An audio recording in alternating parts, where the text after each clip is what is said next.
The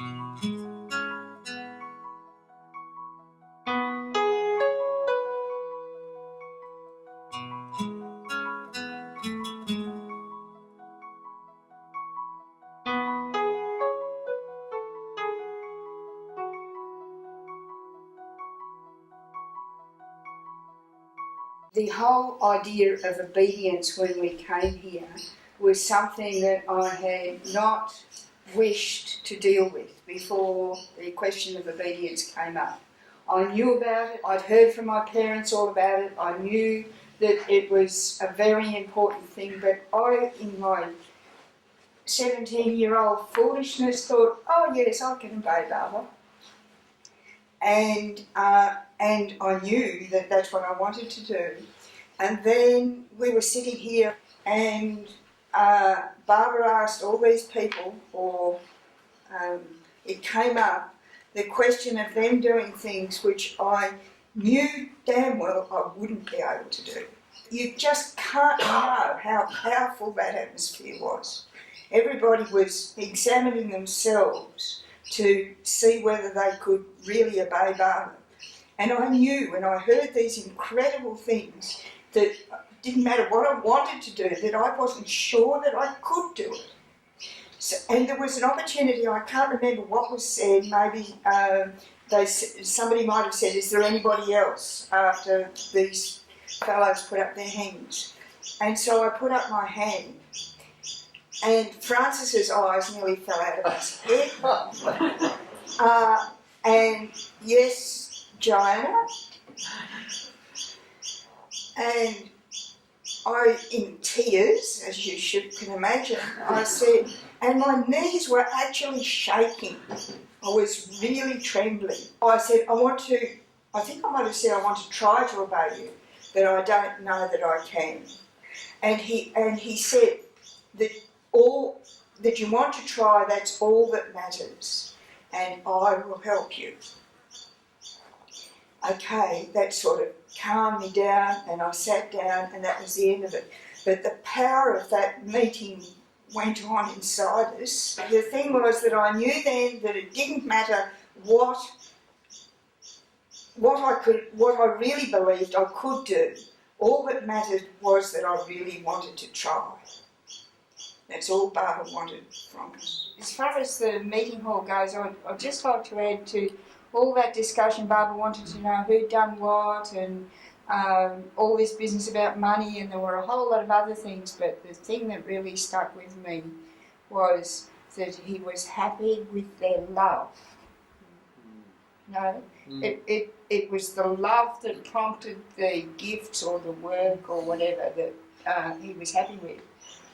And he obviously was really pleased with the effort that had gone into making the place happen. At some stage after the meeting where all the women were together, Barbara called Joni LePage and Lorna, who had become like my big sisters, aunties in Barbara. They included me in their Barbara relationship. They were older than I was, for which I was really grateful. We were called in together, and we were given a little gift by Barbara from money. And what it was ticklers, those little things you stick on your forehead. We were just a little box, and we were to divide them up. We were also given some photographs, and the wax that went in them, and they were in a little box with a lovely little note written by Money. And I've got to explain that we really didn't have any clues about who Money was, about the women mandali. All of that was, a subject that we knew nothing about. We knew hardly anything about Barbara's life. But anyway, we had this gift from Barbara. And we went down to the farmhouse afterwards. We agonised for ages about whether we'd wear these, because Barbara had given them to us. And that would sort of differentiate us from everybody else. And it would sort of be saying, we've got this, and we didn't want to be separative about it. Anyway, we finally came up to the decision, yes, we'd wear them. And I remember coming around the corner here and in at the door, and Barbara was sitting in the chair in front of the doorway there, and he turned around and just beamed and went like this and went. And I'm quite sure that he knew about the agonising that had gone into whether we'd do that or not. One of the really big things for me was being with the women all together in Barbara's room with Barbara. There was this beautiful sort of feminine feeling of sisterhood. Just all us women with Barbara. I think Francis was there and quite possibly Erich. Barbara sat on the edge of his bed with his legs dangling over the front, and I was sitting at his feet, and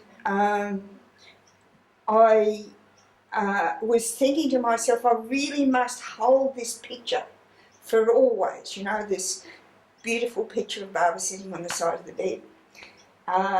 And in fact, the only part of that picture that I really held clearly was Barbara's knees.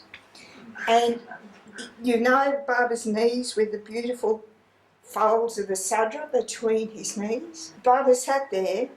He had a twinkle in his eye, and he turned around to the side here, and he had all these goodies on the bed, and we watched him sort of with his silhouette as he selected goodies from the bed and gave them to each of the women. And they were from the women mandali, but Barbara was giving them to us.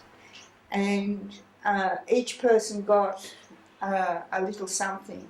Some of them were little sandals made by the women, Myra and other women. Mine were bangles. They're a gift from Barbara, and I'll always treasure them. Barbara obviously enjoyed giving us these little presents.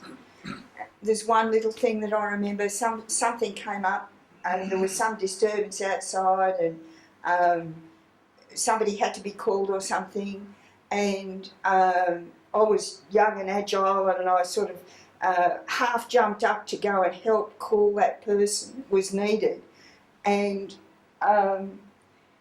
that fortunately I didn't go and do it, or somebody might have stopped me, but I got from that, the memory of that you have to maintain that presence of mind, not to forget what you're doing, not to forget where you are, and not be so eager to help that you miss an opportunity.